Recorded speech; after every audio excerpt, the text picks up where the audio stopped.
Dear students, welcome to elite. I am Chandan Jha, your English trainer. इस video में हम लोग बिहार बोर्ड 12th का poem the epitaph by Walter de la Mare का line by line explanation सीखेंगे।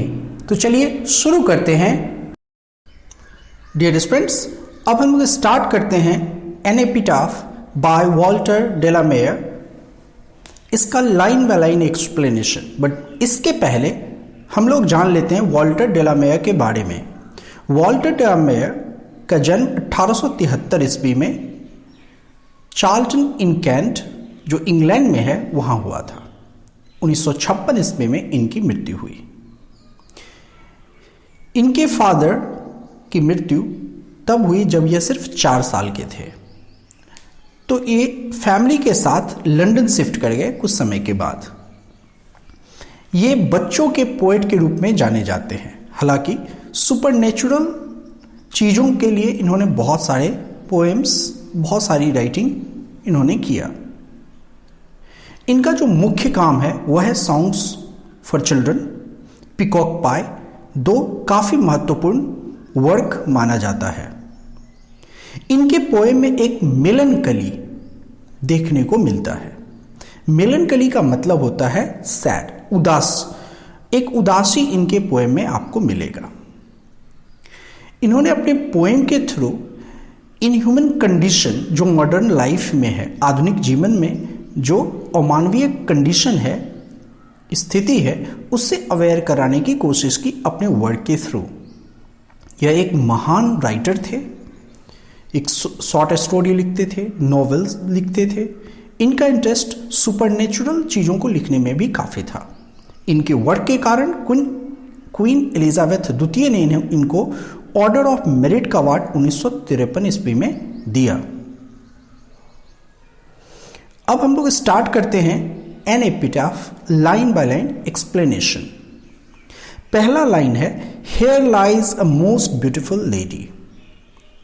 यहां पर लाइज का मतलब होगा रहना, रेस्ट करना। तो पहला लाइन का मतलब है यहां एक सबसे खूबसूरत, मोस्ट है, सुपरलेटिव डिग्री में यूज हुआ है, तो इसका मतलब सबसे ज्यादा। यहां एक सबसे खूबसूरत लेडी, महिला रहती है। अगला लाइन बोलते हैं, light of step and heart was she. Light of step and heart का मतलब आपके बुक के हिसाब से है had the habit of moving here and there and had no commitment। यानी ऐसे आदमी के लिए हम लोग ये बोलेंगे light of step and heart, जो इधर उधर घूमते रहता है, आते जाते रहता है, लेकिन उसका कोई कमिटमेंट नहीं होता। यानी स्वच्छंद विचरण करने वाले लोगों को हम लोग बोलते हैं light of step and heart. तो light of step and heart was she, यानी वह एक स्वतंत्र विचार की महिला थी जो इधर उधर घूमती रहती थी, कोई कमिटमेंट नहीं था। नेक्स्ट लाइन कहता है, I think she was the most beautiful lady. Writer अपना ओपिनियन दे रहे हैं इसमें कि मुझे लगता है, मैं ऐसा सोचता हूं कि वह सबसे खूबसूरत महिला थी that ever was in the west country, जो वेस्ट कंट्री में, पश्चिम के देशों में हुई। यानी पश्चिम के देशों में जन्म लेने वाली महिला में शायद ये सबसे खूबसूरत महिला थी। ऐसा राइटर का सोच है, ऐसा राइटर का ओपिनियन है, ऐसा उनका मानना है। अगला लाइन कहता है, बट ब्यूटी वैनिशेस। वैनिश मतलब होता है गायब होना। तो राइटर बोलते हैं कि खूबसूरती गायब हो जाती है। ब्यूटी पासेस, ब्यूटी, सुंदरता चली जाती है। However, rare it be, rare का मतलब होता है नॉट कॉमन। चाहे कितना भी अनकॉमन हो, कितना भी रेयर क्यों नहीं हो, ब्यूटी चली जाती है, ब्यूटी खत्म हो जाती है। And when I crumble, crumble का मतलब होता है टुकड़ों में टूटना। यहां पर इसका मतलब है डेथ, मृत्यु। यानी राइटर बोलते हैं, एंड व्हेन आई क्रम्बल, जब मैं मर जाऊंगा, हु विल रिमेंबर, कौन याद करेगा। This lady of west country, ये जो वेस्ट कंट्री की, पश्चिम की देश की जो महिला है, इसको कौन याद करेगा। एन एपिटाफ, जिसका मतलब होता है कब्र पे जो स्टोन होता है उस पे लिखी हुई हैंडराइटिंग को हम लोग एपिटाफ बोलते हैं। तो एपिटाफ हो गया किसी मरे हुए आदमी के टूम, TOMB, इसको टॉम नहीं टूम पढ़ते हैं, जो टूम पे लिखे हुए स्क्रिप्ट को, इंस्क्रिप्शन को हम लोग एपिटाफ बोलते हैं। तो ये एन एपिटाफ एक फिलोसॉफिकल पोएम है।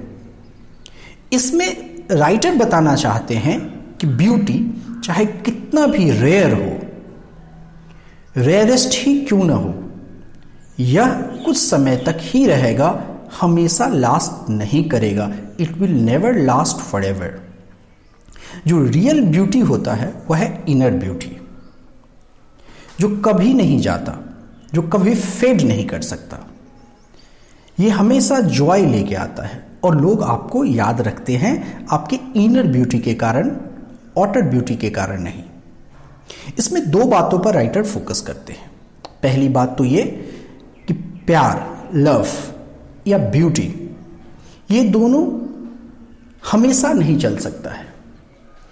इस पोएम में राइटर उस लेडी से शायद बहुत प्यार करते हैं, बट उनका प्यार खत्म हो जाता है। इसीलिए राइटर को एक बात का अंदेशा होता है कि मेरे मरने के बाद उसको कौन याद करेगा।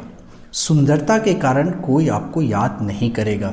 इसीलिए इस पोएम के थ्रू राइटर यह भी फोकस कर रहे हैं कि आप इस वर्ल्डली लाइफ में अपने एक्ट को केयरफुली देखें कि कुछ ऐसा आप करें क्योंकि उसके करने के कारण आपके मरने पर भी लोग आपको याद करें।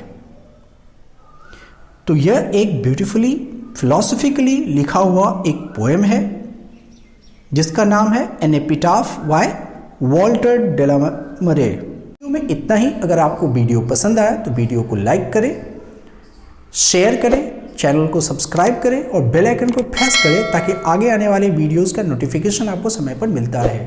Thanks for watching. Bye bye.